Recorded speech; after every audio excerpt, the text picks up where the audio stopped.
Hi, I'm Caitlin. Hi, I'm Rebecca. We're not from Memphis, but we love it. Welcome to Memphis Type History, the podcast. So today for Memphis Type History, the podcast, it's me, Caitlin, talking with Neil Cameron of Strickly, Elvis, and he is going to tell me about some shadier moments of Memphis history. That's probably the most accurate way to put it, huh? Yeah, I think so. Yeah. All right. So, Neil, introduce yourself. Let's get going. Let's get into this.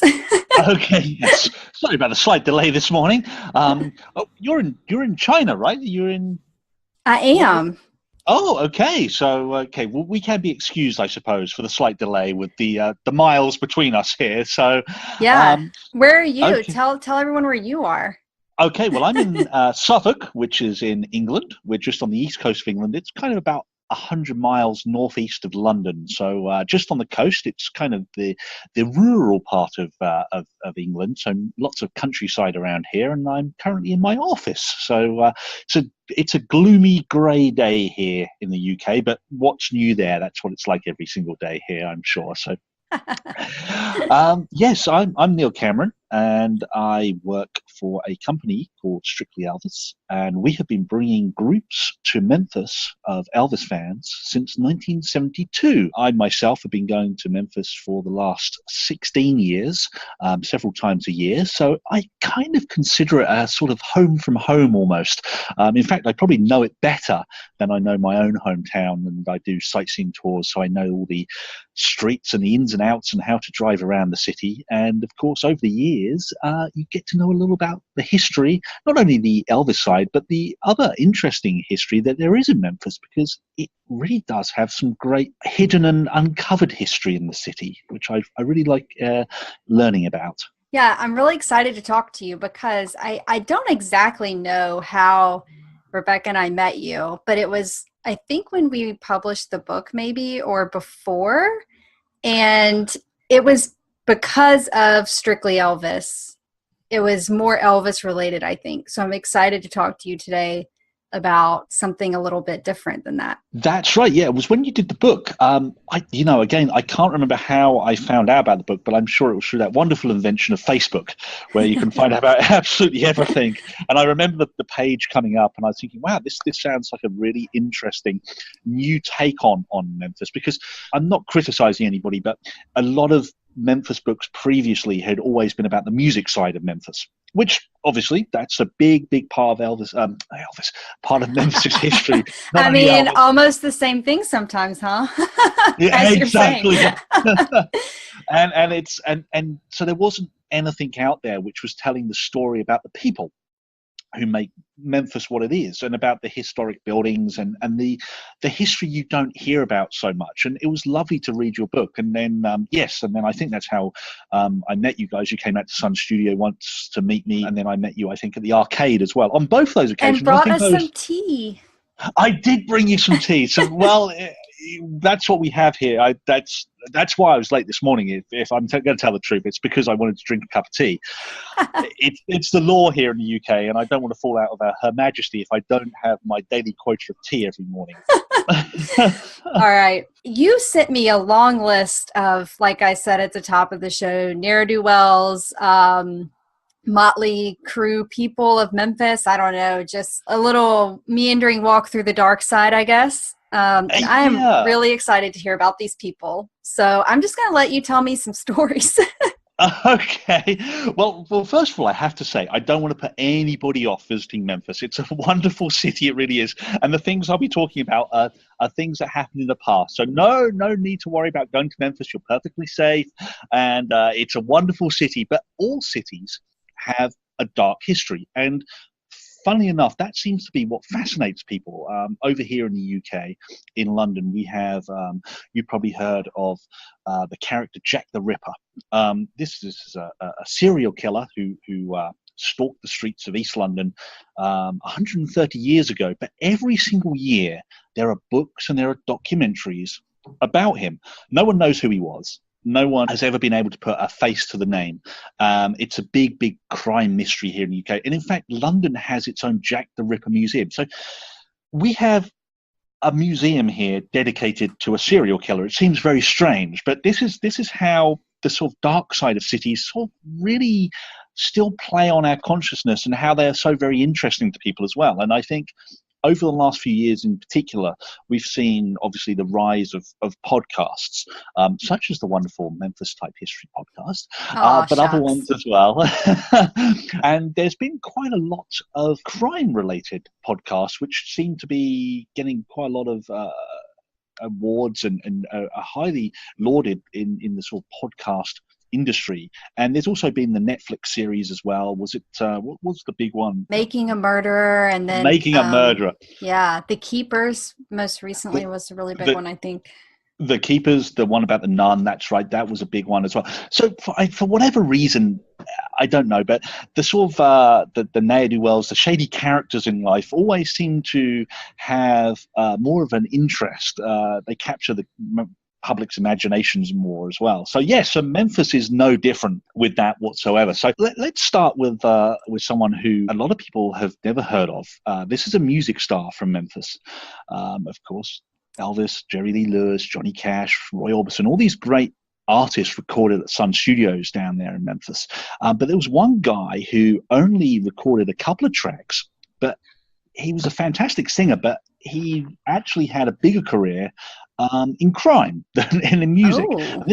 And this is a guy called Jerry Mcgill. He was Memphis native. And in 1959, he went up to Sun Studio and he cut a couple of tracks, just a one single, two-sided single for Sam Phillips. And you can find the tracks online, actually, if you go onto YouTube. I think they're both on there. There's one called Love Struck and there's another one called I Want to Make Sweet Love. And they're great, great tracks. This guy had a fantastic voice, quite an operatic voice in a way.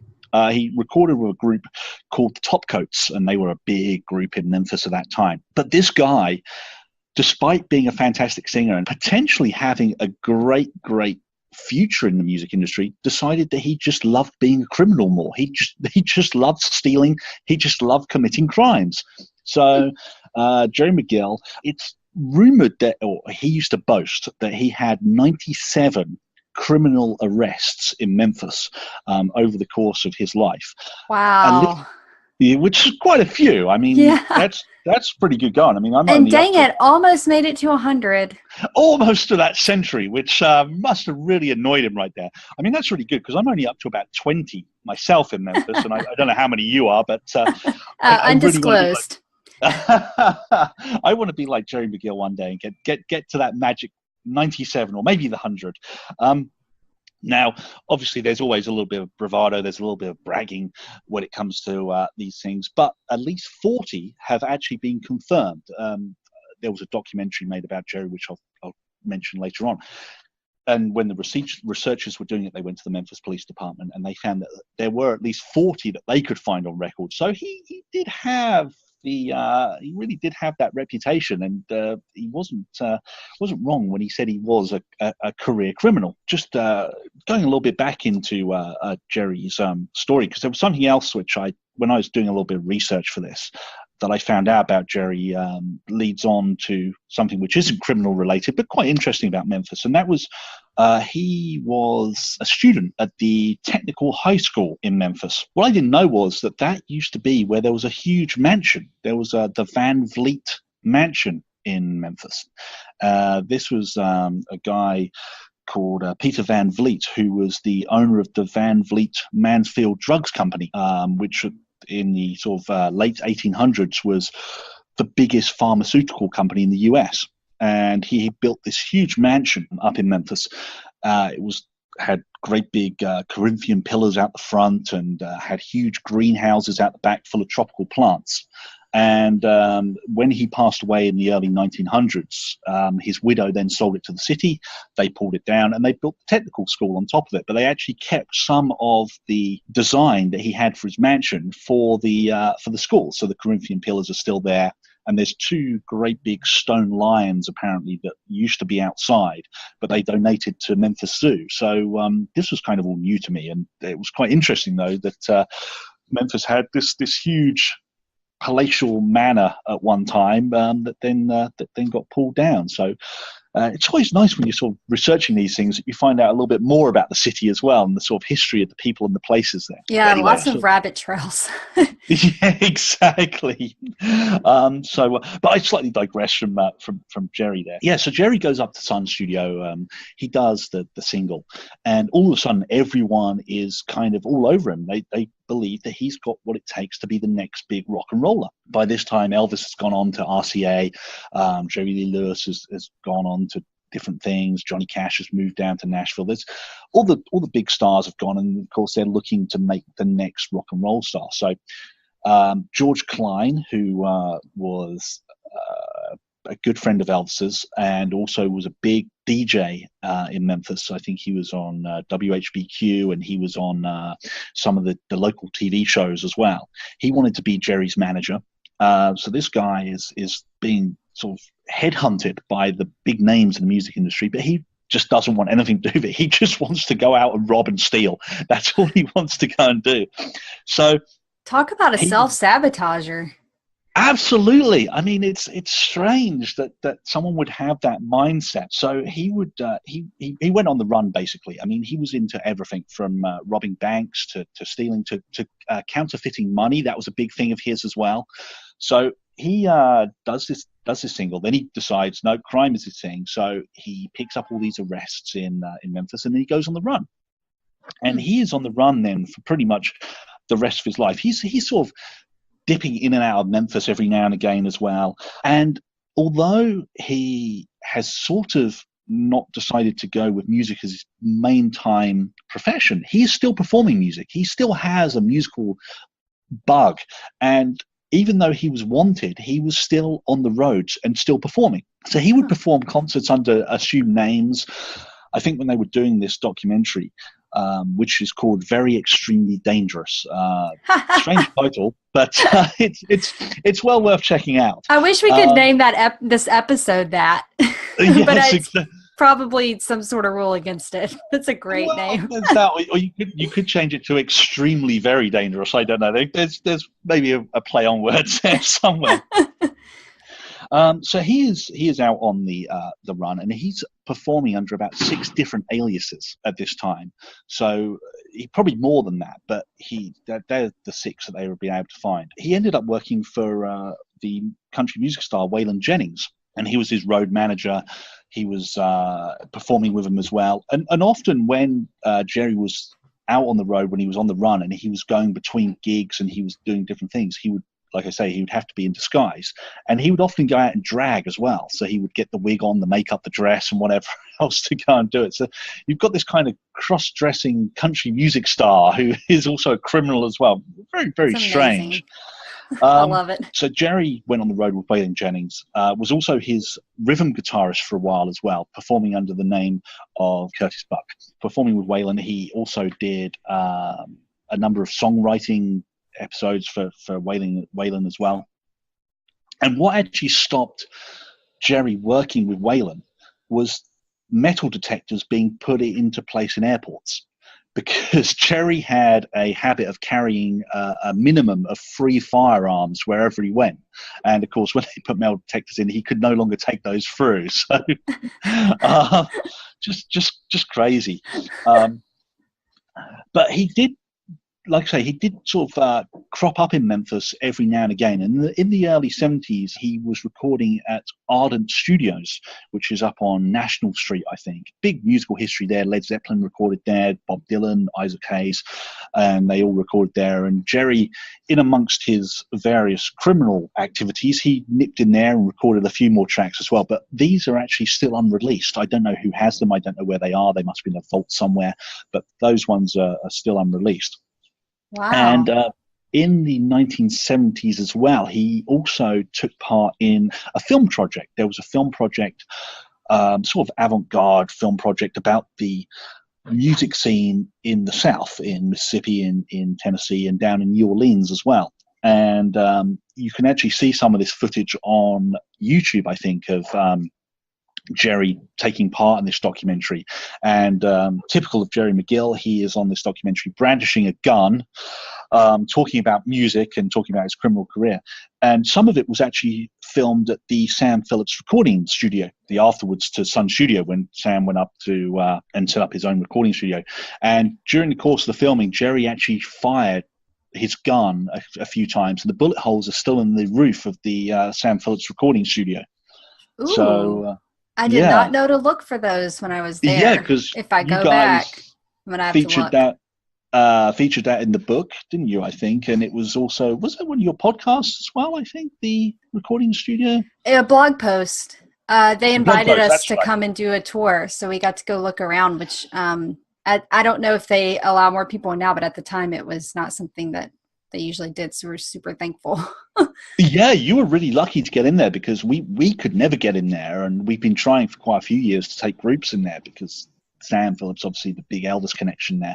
So it was really nice to see the pictures that you put on, because we'd never seen inside it before, and that great sort of 70s decor that's still in there. Oh, it's fantastic. And the office is still there, original. The bar, there's a little bar in there. They used to make all their deals. It's pretty cool.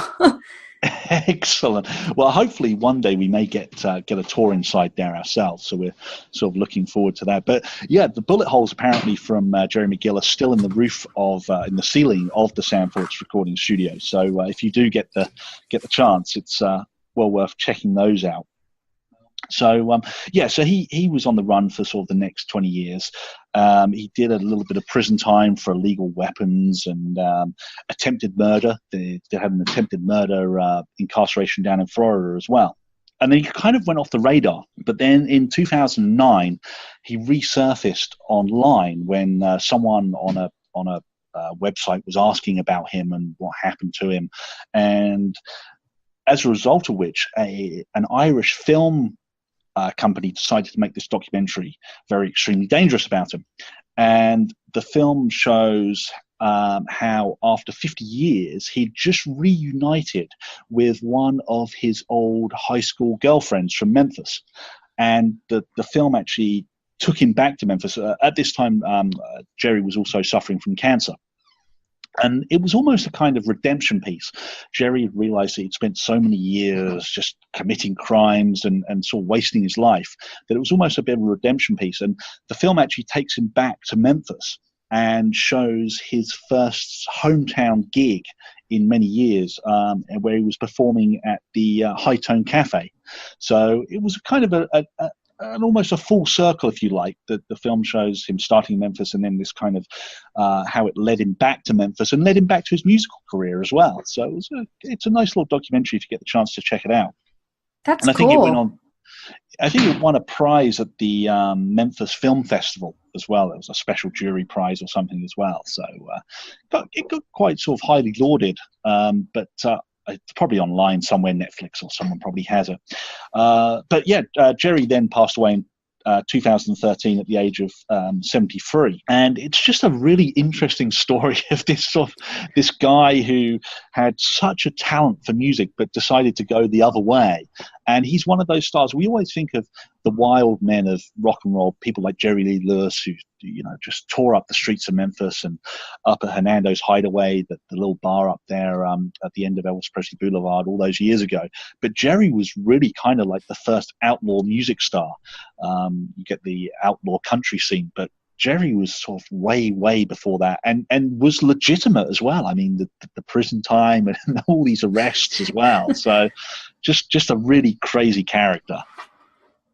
That is fascinating. I'm going to note really quick, because there are a lot of links and things that I think we could put up on the show notes. So I just tell everybody now real quick, pictures and links, and I'm going to look and see if that Very Extremely Dangerous, if I can link up to that somewhere, will be at memphistypehistory.com/crime. That's what will make it for this one. Excellent. It's kind of Memphis has always had this history of leading on from that sort of music stars who have been behaving badly. Elvis, of course, he was arrested in Memphis. He had a couple of fracas with people in his early career. People obviously wanted to make a name for themselves, and how better than to try and start a fight with Elvis Presley. And of course, some of the most famous ones, Ozzy Osbourne, of course, one of my fellow countrymen who was arrested down on Beale Street for being drunk and disorderly, pretty much like me, actually. Yes. He was, I think he was found staggering drunk in Beale Street. He was another one who's obviously been arrested there. And Jerry Lee Lewis, who we were talking about earlier, of course, is another person who springs to mind. There was the time that he drove up to the gates of Graceland and crashed into the front pillar there and got out brandishing a gun, wanting to see Elvis. The story's kind of become a little bit embellished over the years that he went up to Graceland to actually shoot Elvis. It wasn't actually the case. He was drinking in a bar, and Elvis called him and said, "I want to see you up at Graceland." So Jerry then drove up to Graceland in his Rolls Royce, I think it was, and then the bar owner actually gave him a gun to take, and that's why he got out brandishing the gun. But again, it's just one of those kind of wild stories of music stars that really you don't get these days. So these guys were just as much as they were sort of mainstream entertainers as well, they never really kind of forgot their rough and ready roots, which is nice. So it's sort of a legitimacy about these Memphis music stars that you just don't get with today's modern acts. Musicians behaving badly in Memphis. I like it. So I think there's probably some links as well across to the various arrests and things. There's some great mug shots of Ozzy Osbourne actually from the police station. I think someone had told me that they were actually taken. There used to be a police station actually on Beale Street itself that is now a bar. And it used to, I remember going in there a few years back when I think it may have been a police station. No, I can't remember. But they had a police museum in there. It may have been in the basement, but interesting. I think at one time it did have that on there. So it kind of makes sense. The easiest way to catch drunk and disorderly is just get them as they're coming out the bars. So it's yeah. So, well, who's up next? Okay, so what's our next ne'er-do-well?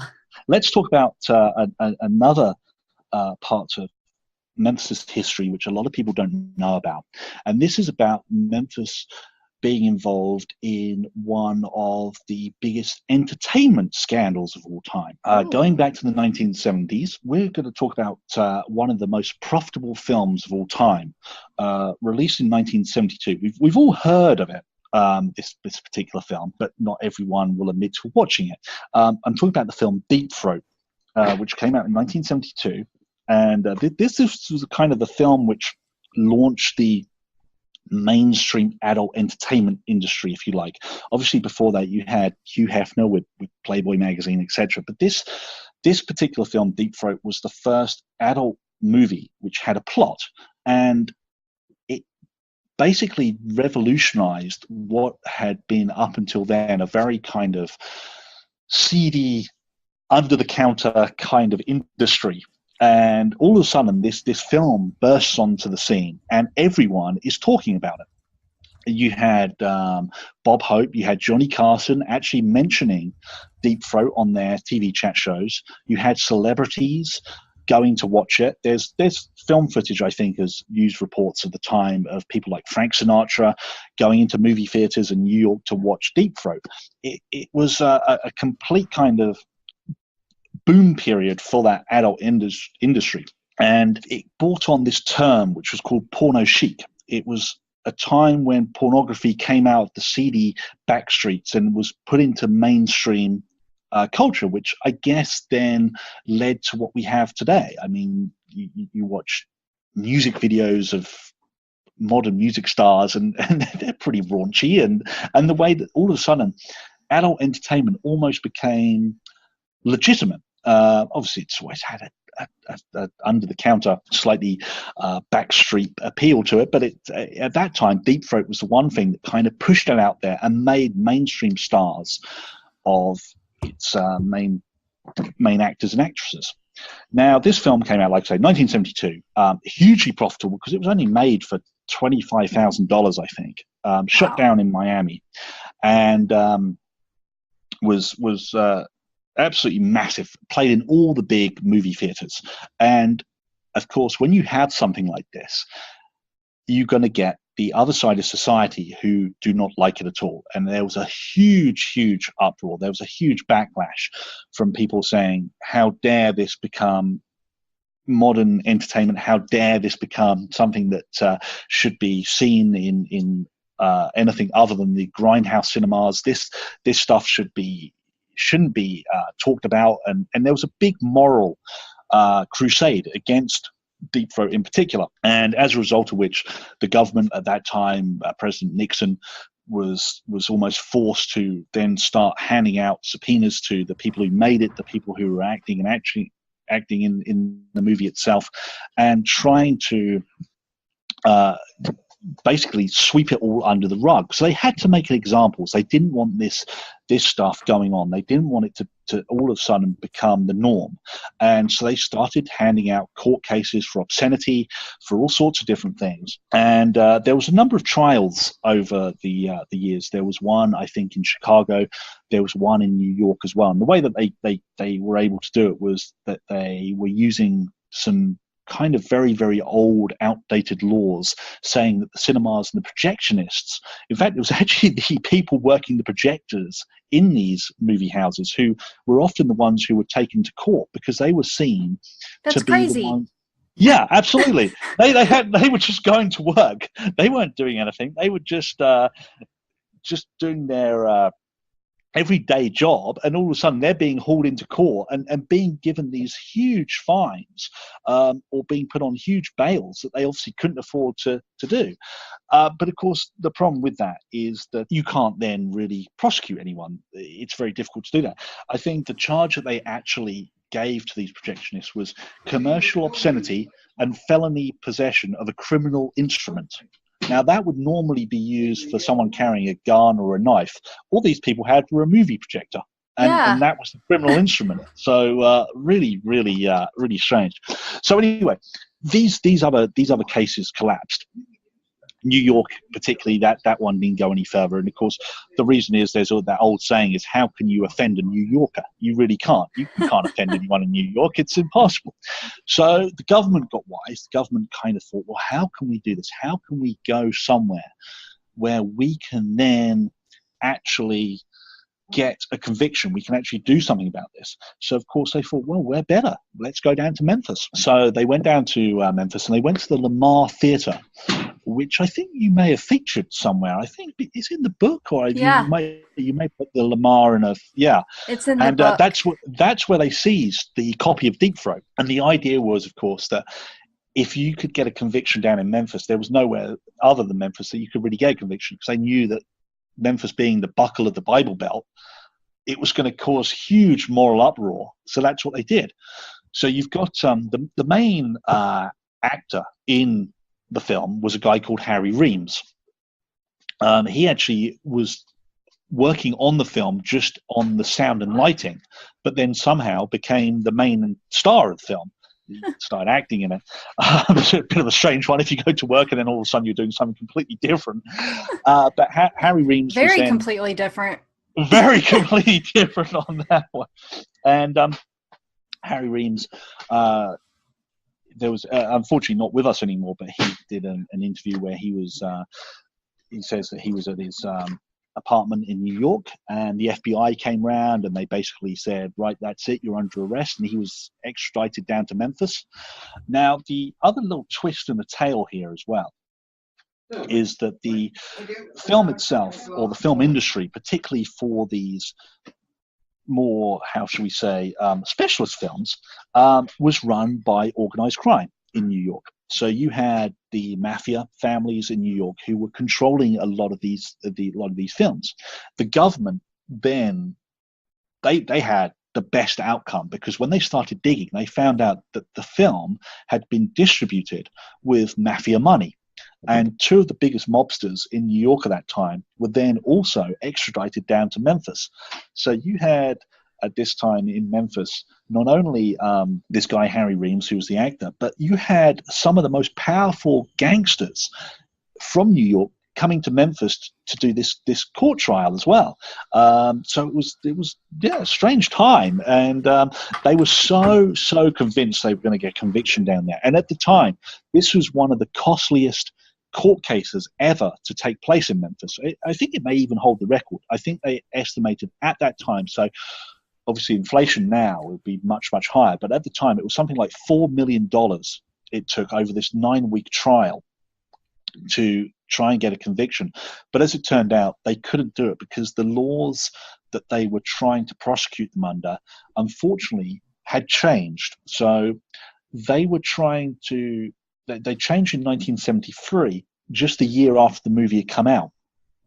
So luckily, they were trying to convict these guys of something that happened in 1972, but with laws which were taking place then, and the 73 laws kind of outlawed it. So again, I'll send some links across. You can get more of an idea of how the laws have changed in that time.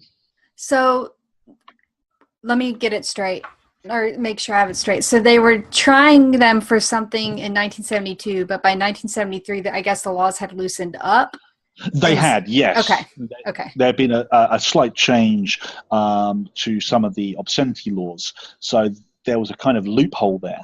I think Harry Reams did actually get one conviction, but he then went to a retrial, and he was heavily bankrolled as well by people like Jack Nicholson, people like that, Warren Beatty as well. They all put money towards him because they felt that he was just a kind of a scapegoat for this. He was an actor. He appeared in. Wasn't even an actor. He was like, what'd you say? The lighting guy? Yeah, exactly. I mean, he then became the main actor, but he wasn't an actor by trade. It was just happened to be there at the time. So, and as a little bit of a sort of trivia, because after all these trials that took place, and after Memphis in particular, Harry Reams obviously became a bit of a star in his own right. And he also had the backing of Hollywood. Like I say, all these big Hollywood actors at that time and people in Hollywood were behind him and pushing him. And he was actually due to play the role of the coach in the movie Grease. If you remember. Really? I remember that guy. Yeah, exactly. He does the couple of scenes with John Travolta where he's talking through the different sports that he can do. And he was actually, I can't remember the coach's name, but anyway, he was, I want to say it was Coach Calhoun. That's it. That like when I dredged that little bit of I don't trivia know, up, but as soon as you said it, I know it's right. I promise I'm not a big Grease expert or anything. It's not my favorite film at all. But he was actually due to take the role of the coach in that, but the movie company, I think Paramount were the ones who put it out, said they didn't want him in it because they felt that he would actually hurt the film's profits, particularly in the southern states where obviously after the court case there were a lot of people who were very much against him.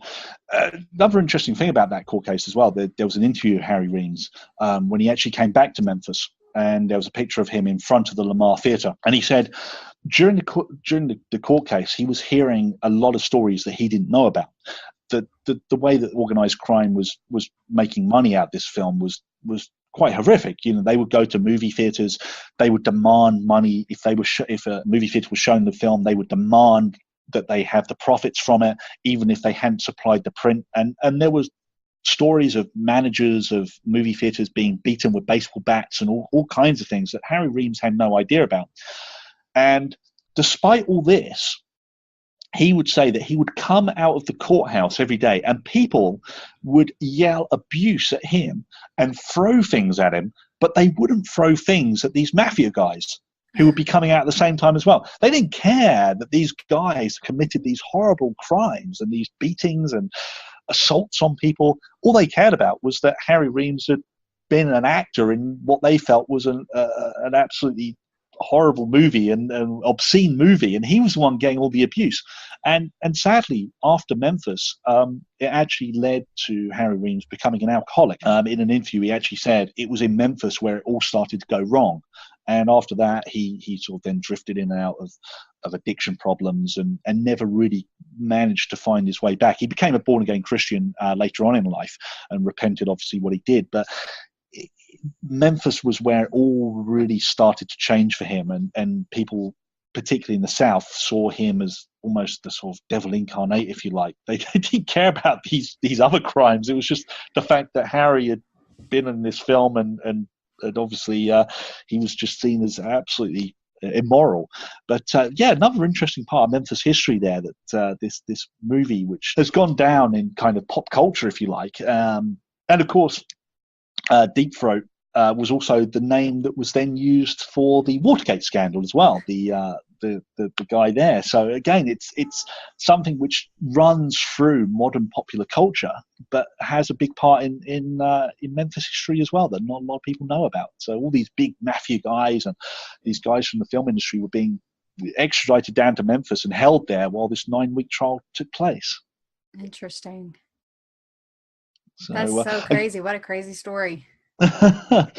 So I'll send some clips across to you, though, so that people can see. There's some good news reports from the time as well, I think, and various bits and pieces. There's some documents. There's a letter, I think, that Harry Reams sent across to the judges in the courthouse, obviously asking for a retrial and various bits. So it's another interesting part of Memphis history there. So yeah, that'd be interesting. I'm ready to see that stuff. That'd be great.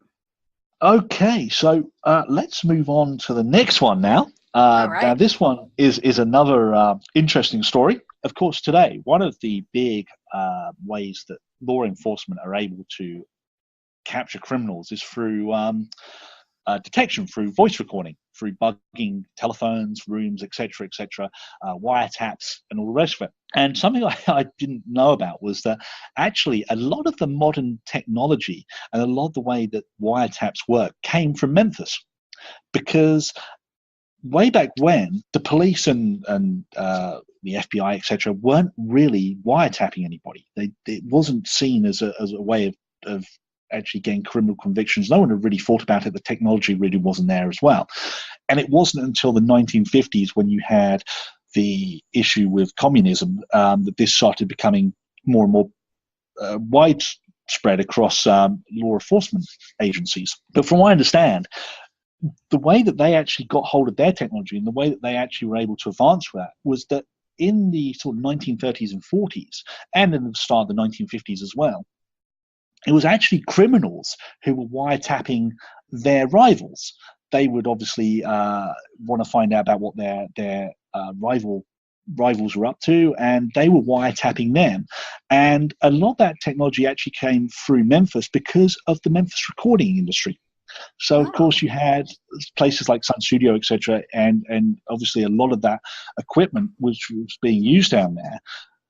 And they say that a lot of that stuff was then taken by criminals thinking, oh, okay, well, let's use some of this great new technology, and we'll use it for ourselves for a slightly nefarious reason, as opposed to the actual reason it was made for. So it was kind of interesting to learn that maybe there's some truth in that, I guess, to an extent, that that's where it all kind of started from, really. It seems like we keep getting music and shady crime things going together here. They do. There does seem to be that, doesn't it? It does seem to be this common theme in amongst all this. So, well, this actually brings me on to Machine Gun Kelly. Obviously, that's a name that a lot of people know about, and not the popular rapper, I believe, of today's music. You see, I am down with the kids, and I know what they listen to.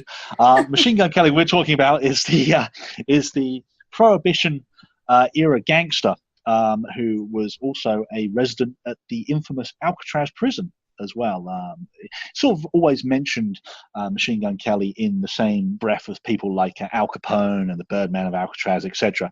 He was one of the big villains of the time there in the Prohibition era, and had obviously the name came from the fact that he was a contract killer. He was also a bank robber as well, and his weapon of choice was, of course, the machine gun. But a Memphis resident, another Memphis resident there with a dark history. Real name was George Kelly Barnes, and he was born in 1895. He went to the Central High School in Memphis. I'm not sure which one that is. Memphis has got so many schools, I have to Oh, say. so many schools. I mean, I know Hume's High School because that's where Elvis went, so we do that one. But there's a number of different schools as you drive round. So Unbelievable amount of schools. it's schools and churches. That's what I Yeah. always find in Memphis. And so many schools that have closed. Oh, So there's a really? lot of people who went to schools that don't exist anymore, but they can tell you all about them. That's really interesting. That's strange because schools don't often. I mean, I don't know about over there, but in the UK, schools don't really close down. It's usually because the population gets bigger, we actually have to build schools. So, yeah, and what I like about the schools you have in Memphis as well, they're such grand designs as well. Some of them, I mean, they're absolutely fantastic the way that they're built, and some look like little colleges. do, yes, that's how they remind me of. And as well as we were saying earlier on about the technical high school there with the Corinthian pillars and all the rest of it, it's absolutely fantastic. So yes, Machine Gun Kelly, George Kelly Barnes, and his most infamous crime, I guess, is the kidnapping of an oil tycoon, a guy called Charles Urschel in 1933, and he was held to ransom, and Machine Gun Kelly and his gang collected a $200,000 ransom money, I believe. But the problem was, despite the fact that they committed this crime, they weren't what you call clever criminals, and they'd actually left a lot of evidence behind at the scene of the crime, and as a result, which there was a subsequent FBI investigation, and Machine Gun Kelly was then arrested in Memphis in September 1933. Also an armed robber. He was into bootlegging as well. Obviously, back at that time, that was a big thing in the Prohibition era. But yeah, like I say, he a real kind of well-known name of that era in the crime genre, if you like. And there's some great pictures online. I'll send them across. Awesome. With Machine Gun Kelly being led out of the Shelby County Jail after his trial en route to Memphis Airport. And he was actually arrested in Rayner Street, which, if I remember rightly, is not that far away from the Stax Museum. It's in that part of town, I think. Might be Whitehaven Way. It's kind of down there by the cemetery. You've got the cemetery down there as well. I have to look into it properly. If I remember rightly, Rayner Street is around that way. But that's where he was eventually arrested by the FBI and Memphis police. And is that where he lived, or was he hiding out? Do you know? That was his hideout. That was his hideout at the time. And when the law enforcement officials made their way there, he shouted out, "Don't shoot, G-men! Don't shoot!" And he came out and gave up pretty easily, actually. At the same time that he was arrested, there's not a lot of news reports about finding about Machine Gun Kelly, because on the same, if I remember rightly, the night that he was arrested, you had the Dillinger gang. Obviously, Dillinger was public enemy number one. Yeah, I learned that from the movie with Johnny Depp. Exactly, yeah. See, Hollywood's good for some things, I have to say. And his gang actually escaped from a penitentiary in Michigan City, Indiana, the same night. So that kind of made the news, as opposed to Machine Gun Kelly gang arrested. Wow. After that, he ended up in Alcatraz. He was one of the big names who were there. But when he was in Alcatraz, he then had a different nickname. He was actually nicknamed Pop Gun Kelly, because that's not as exciting. Not as exciting, really. Not as threatening. That's a step down. That's a real step down. And it turned out that he wasn't actually the sort of tough guy gangster that he made himself out to be. And in Alcatraz, he was actually a bit of a model prisoner. He was actually a bit scared of the authority and the regime down there. And as opposed to other criminals who were there, who would play up to their names and would cause trouble in the prison, he just wanted to get on with his time. But he was therefore sort of looked down by the other inmates, who gave him that slightly demeaning Pop Gun Kelly nickname there. But he's featured in a lot of films over the years as well. Charles Bronson played him in a film, if I remember rightly. There was a film called Machine Gun Kelly, and I think the great late actor Charles Bronson was was the one who portrayed him in that one. Wow. He left Alcatraz and then went to the big prison in Leavenworth. I think that's the big one that you have there in the States, and passed away in 1954. And is buried down in Texas, in a small town called Cottondale in Texas.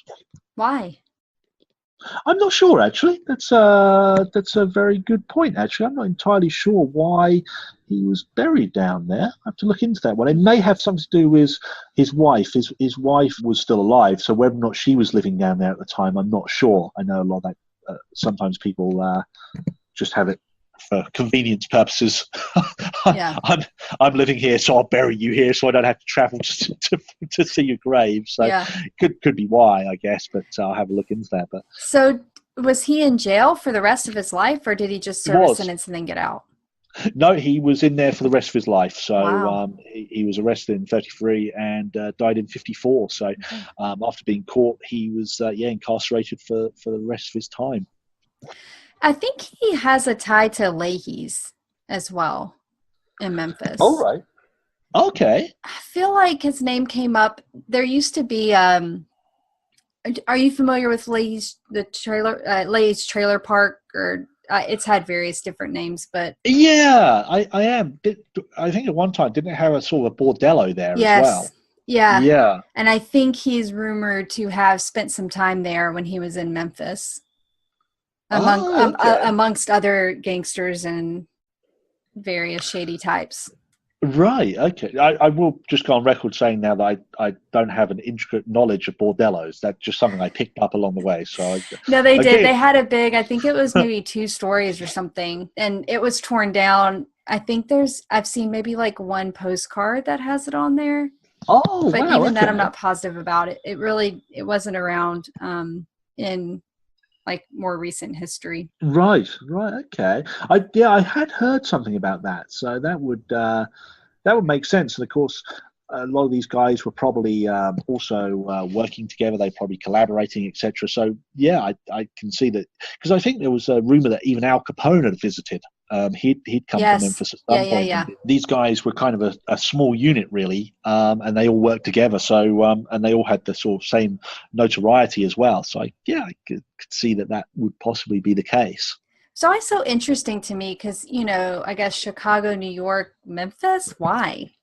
Exactly, yeah. It's strange, isn't it? They're the sort of the two that you always think of, Chicago and New York, being the big sort of prohibition era places for gangsters and the criminal fraternity, and then you've got Memphis, which at that time as well was still quite rural and almost industrial as well. But I guess like Leahy's. I mean, I'm not sure of the years for all this stuff. I'd have to go look at my research on it. Because I'm just talking without preparing to talk about Leahy's. But I mean, the reason that little place exists is because Summer used to be the main thoroughfare from Arkansas to the rest of the country. And so this was like a stopover where you could actually, in the early days, actually camp there. It was a camping place, or live itinerant sort of transient people lived there. Like a lot of the circus performers who would come through Memphis, they would live there for part of the year, stuff like that. So it was kind of this really strange little spot on what used to be the thoroughfare between, I guess, east and west of the Mississippi. Okay. Yeah, that would, and I guess the other thing is with the river being there as well, that would be an easy way of shipping. Back then you would have the illegal alcohol trade. So that may have been a way of shipping that in and out too.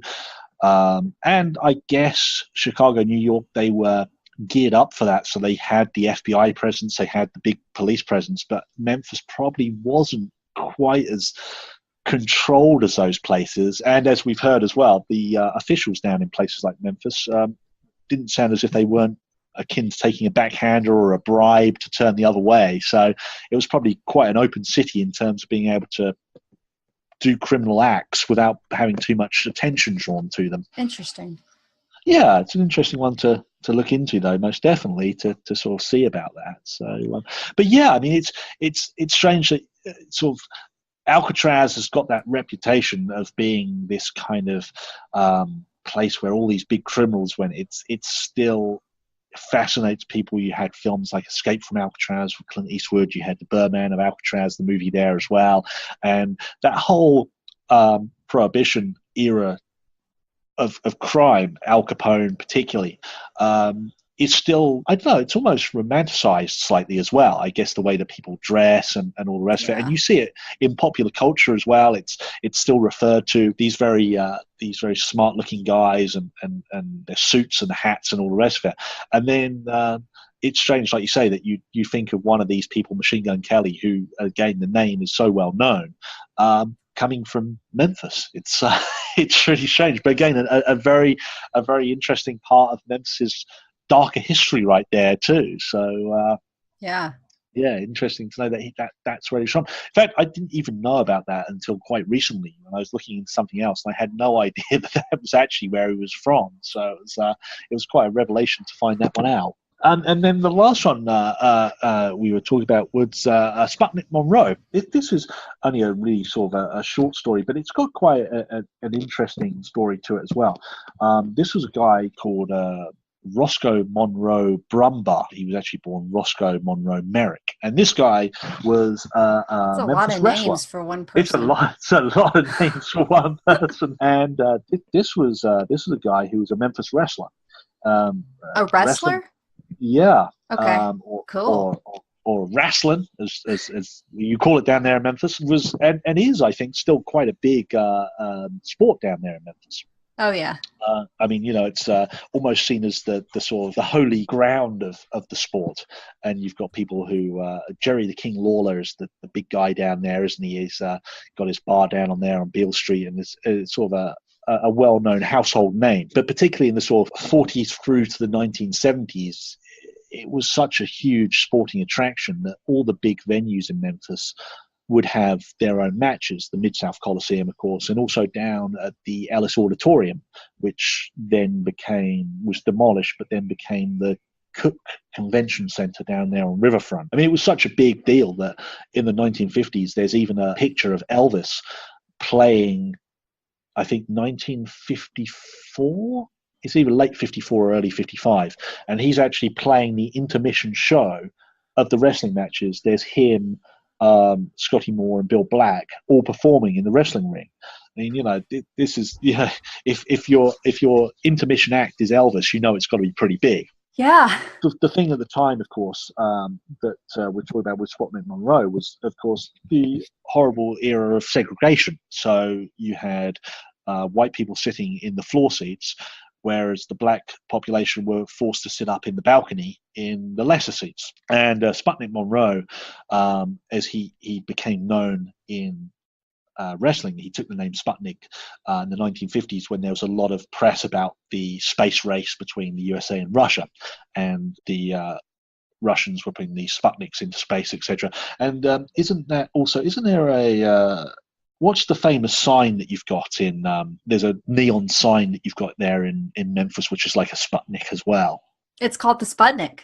It's called the Sputnik. It's not just a clever name. No. It's called the Sputnik, and it's technically a rotosphere. Oh, okay. The type of sign that it is, but it's at Joe's Wines and Liquor.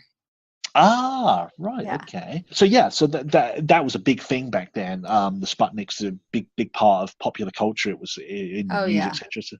So he kind of took this name of Sputnik Monroe. He'd had a couple of names before then as well. He'd gone under the name Rock Monroe and Pretty Boy Monroe, and I think he'd even used the name Elvis as well to sort of cash in on that particular bandwagon. But then he went by the name Sputnik Monroe. And it's a catchy name. I like the one he landed on. It's nice, isn't it? It's got a certain ring to it, I have to say. And he was kind of a flashy character. He had this black hair, but through the center of it, he had a kind of he dyed the center of his hair blondish white, so he had this kind of almost blonde white Mohican going through the rest of his hair. All right. And he would walk around Memphis. He would dress up in these really flamboyant clothes, purple gowns. He'd have a diamond-tipped cane as well. That's cool. I like it. Yeah, he was kind of like Elvis before Elvis, if you like. He was probably getting that stuff from Lansky's, actually. I'd imagine that was probably where he was buying a lot of that stuff from. Yeah. But at the time, Beale Street was one of those places that was hugely segregated, but also was one of the places where you really wouldn't see many white people going. In fact, none really went to Beale Street. It was seen as the black area of town. The bars were seen as places that black people would drink in. But Sputnik Monroe, he absolutely, and rightly so, hated segregation. He actually felt a kinship to the black population as well. And he wanted segregation to be abolished, but particularly the matches as well. In fact, he was one of the ones who really kind of started off by saying that he wouldn't wrestle unless audiences were actually mixed. And promoters obviously then knew that he would always bring in big audiences. They make good money. So as a result, audiences then started to become more mixed at the wrestling matches that he would perform at. But getting back to the sort of criminal side of Sputnik Monroe, what he used to do is he would go drinking on Beale Street. He would actually go into bars and he would openly drink with anyone in the bar because he said they were his friends. And the police at that time, obviously realizing segregation, there was a huge amount of racism as well, would actually come in and arrest Sputnik Monroe for drinking in these bars. He would actually get arrested because of the segregation laws. He would go to jail. He would then make bail, and he would go back straight down onto Beale Street and carry on drinking as well. So he wasn't scared of this. You know, he wasn't scared of breaking the law back then. And he would happily, I think that what they actually got him under was an old law. This is one that doesn't exist anymore. I think it's called mopery. It's a kind of a bit of a vague name for minor offences. It's sort of based on the word mope of someone just sort of hanging around. I've never heard of that. Yeah, it's sort of one of those very old terms that you sort of look at that probably have changed over the years. But it was one of the ones that the police could use as a charge to bring when no other legitimate sort of offence had been committed. So one of those ones that the police had a sort of a bit of an open right to be able to arrest someone on for whatever charge they wanted.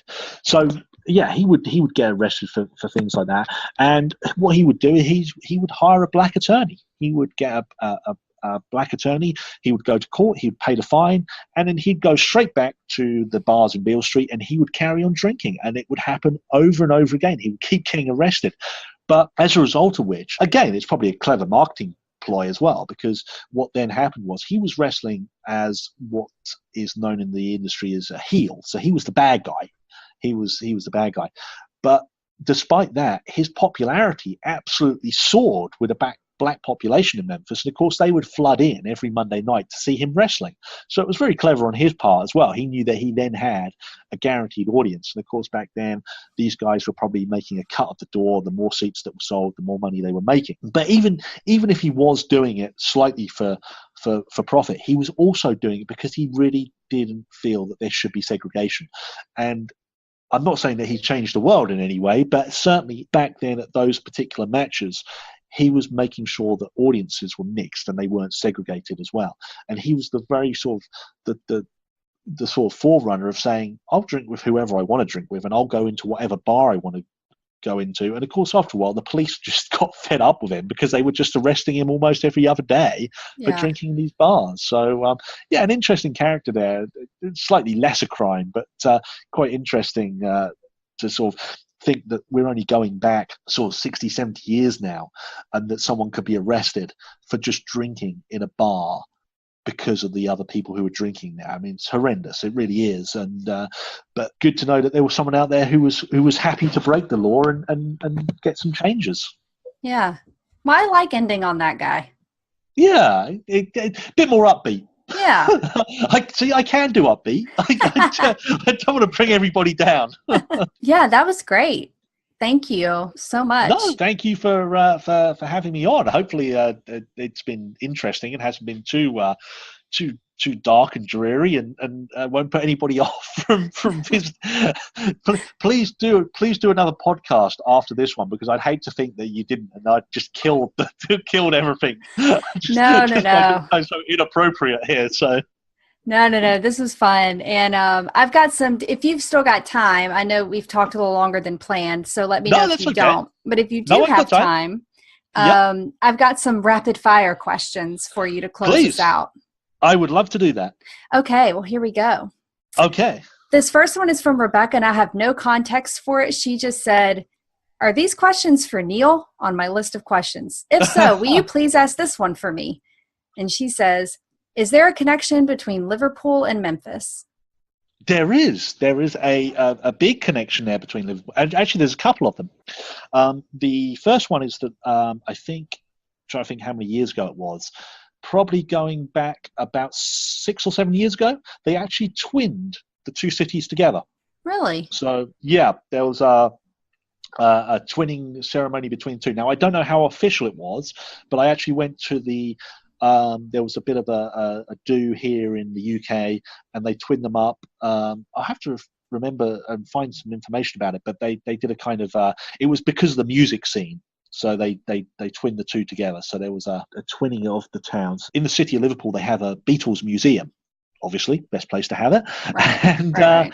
They had an Elvis exhibit there at the same time. It was called Elvis and Us, I think it was called, being the links between Elvis and the Beatles, and how they both had impacted on popular culture, but also how they both had influenced each other as well.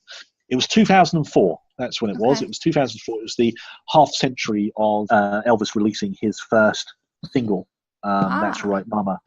So they twinned the two cities together. And Kevin Kane, do you know Kevin from Tourist Information?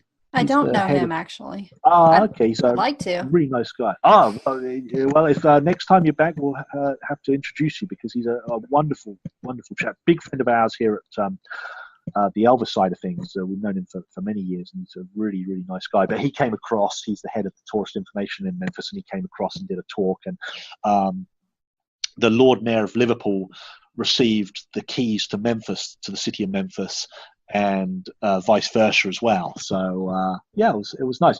Now the other link between the two cities is the cobblestones down on the riverfront.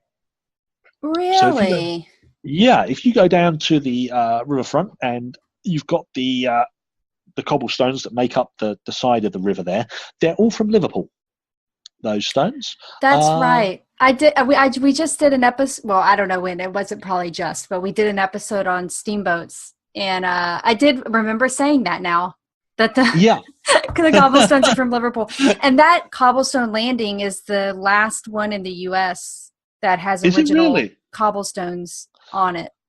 Oh wow! Now I didn't know, but that's really nice. It's nice that they've kept that there, because I know they've done a lot of work down there with the new Beale Street landing, etc. But it's nice that they've kept some of the original part of that down there. But yeah, they used to be used as ballast in the ships, so that the ships would obviously then be able to float properly. So they were brought across from Liverpool, and then the cotton was then replaced them on the way back. Interesting. There's the two links. Cool. Oh, of course, the other one, of course, the big one, is the Beatles performing at the Mid-South Coliseum. Right. They obviously performed there, and I think the Mid-South Coliseum is one of only, because there's the big thing at the moment that we're involved in here at Strickly Elvis, is trying to help save the Mid-South Coliseum, because obviously it's a lovely building. It's got so much history. Yeah. And it'd be such a shame to see it demolished. And I think it's something like, it's the one of only two places left in the world where both Elvis and the Beatles played. So it'd be nice to see it saved. So but yeah, that's the other link there, I guess, between the two cities. All right, next question, and I have to ask you this because there is an Elvis side of things. But this is a rapid fire answer to a rapid fire question. Okay. All right, here we go. What's your favorite Elvis story?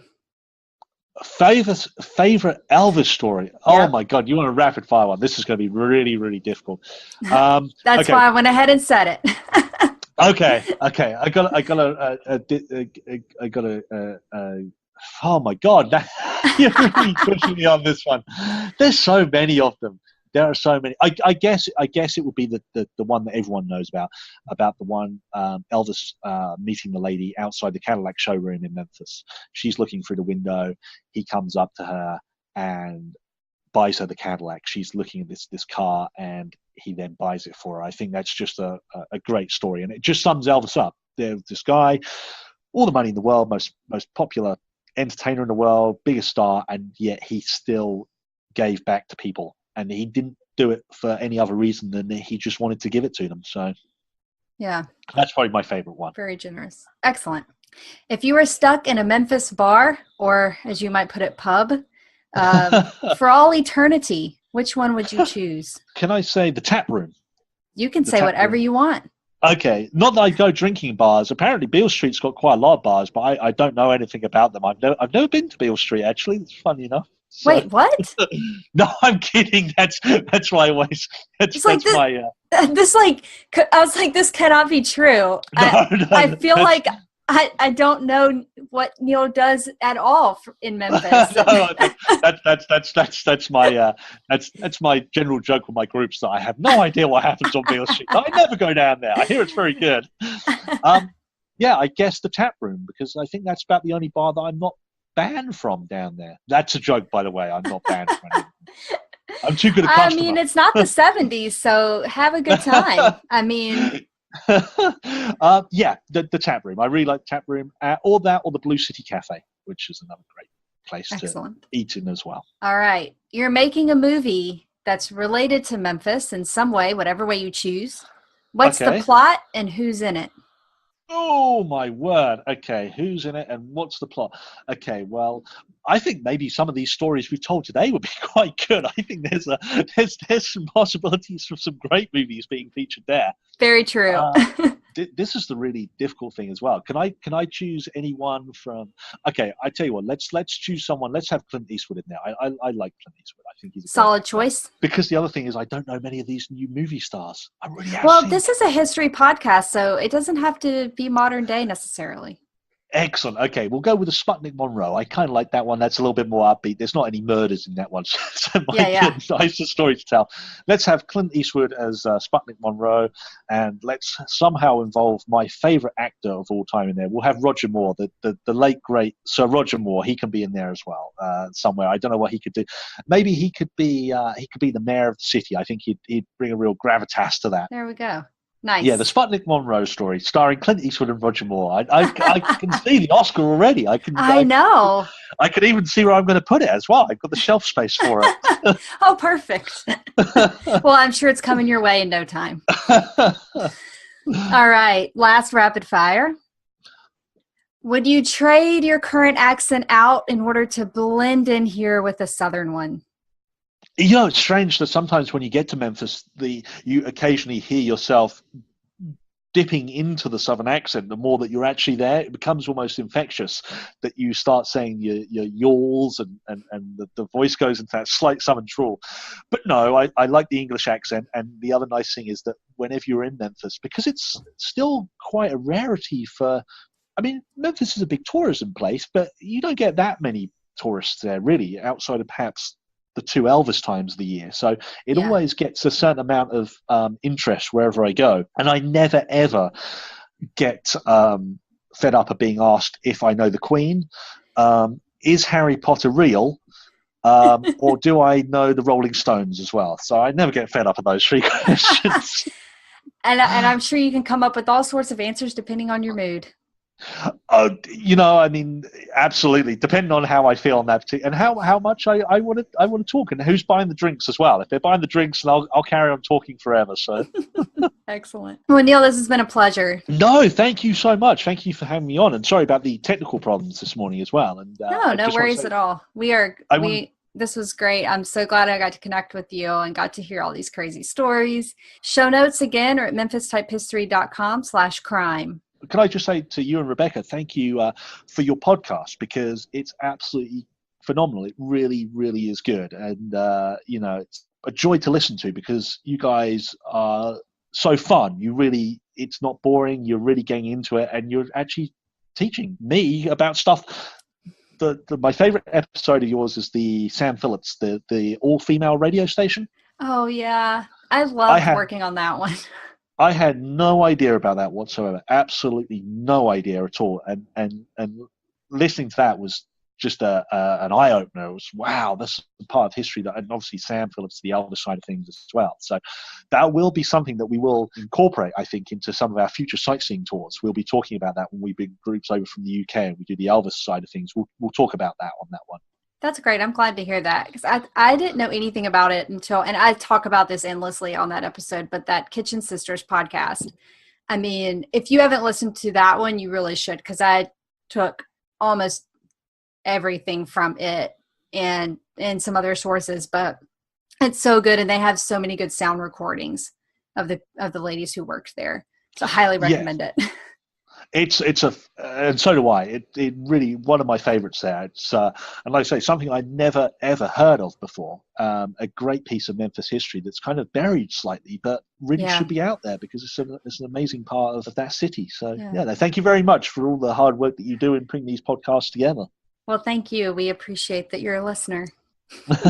You've been listening to Memphis Type History, the podcast. And from here in the UK, we like your type. You've been listening to Memphis Type History, the podcast. It would mean so much to us if you head over to iTunes and give us a rating and review. Be sure to subscribe and never miss an episode. Want to be part of Memphis Type History and get behind-the-scenes content, merch, and more?